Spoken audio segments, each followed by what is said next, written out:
बहुत समय पहले की बात है।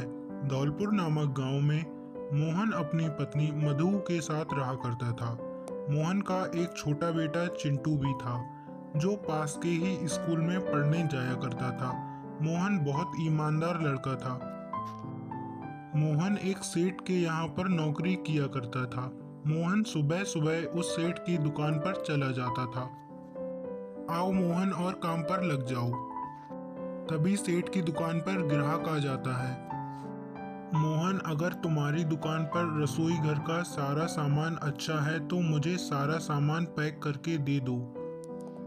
हाँ हाँ रिंकू भाई, हमारी दुकान पर आपको एक नंबर सब चीज़ मिलेगी। मैं आपको सामान पैक करके देता हूँ।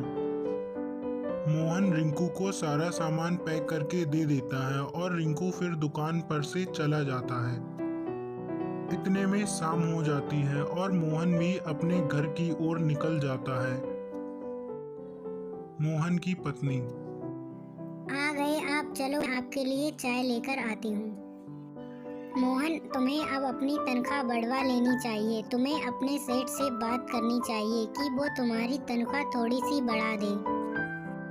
हाँ मधु, तुम सही कह रही हो। मैं कल जाकर अपने सेठ से अपनी तनख्वाह के बारे में बात करता हूँ कि सेठ आप मेरी थोड़ी सी तनख्वाह बढ़ा दो। उस रात वे तीनों बातें कर कर सो जाते हैं और अगली सुबह मधु भी अपने काम की ओर निकल जाती है और सेठ के घर की सफाई कर देती है। इधर मोहन भी अपने काम की ओर निकल जाता है और वह सेठ से बात करने के बारे में सोचता है। आ गए मोहन, चलो काम पर लग जाओ। सेठ जी, आज मुझे आपसे अपनी तनख्वाह के बारे में कुछ बात करनी है। अगर आप फ्री हो तो बताओ, मैं अपनी बात शुरू करूं? हाँ मोहन, बताओ तुम्हें क्या बात करनी है। अगर तुम तनख्वाह बढ़वाना चाहते हो तो मैं नहीं बढ़ा सकता। मोहन, तुम आज इतने उदास क्यों लग रहे हो? और आज तुम घर जल्दी भी आ गए। बताओ क्या बात है? तुम्हारे सेठ से तनख्वाह के बारे में कुछ बात हुई?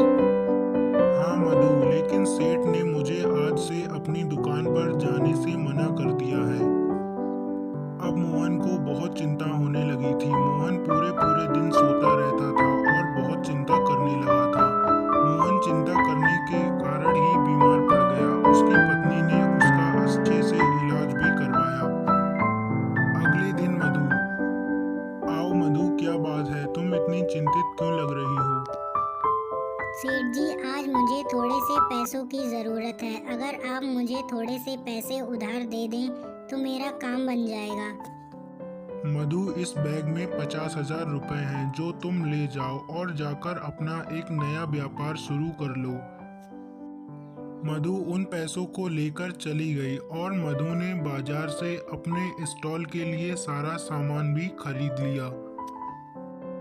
अब मधु बाजार में अपना चटपटे छोले कुलचे का स्टॉल लगाने लगी थी। मधु छोले कुलचे के साथ ही एक बहुत तीखी चटनी भी बनाया करती थी, जो लोगों को बहुत पसंद आती थी।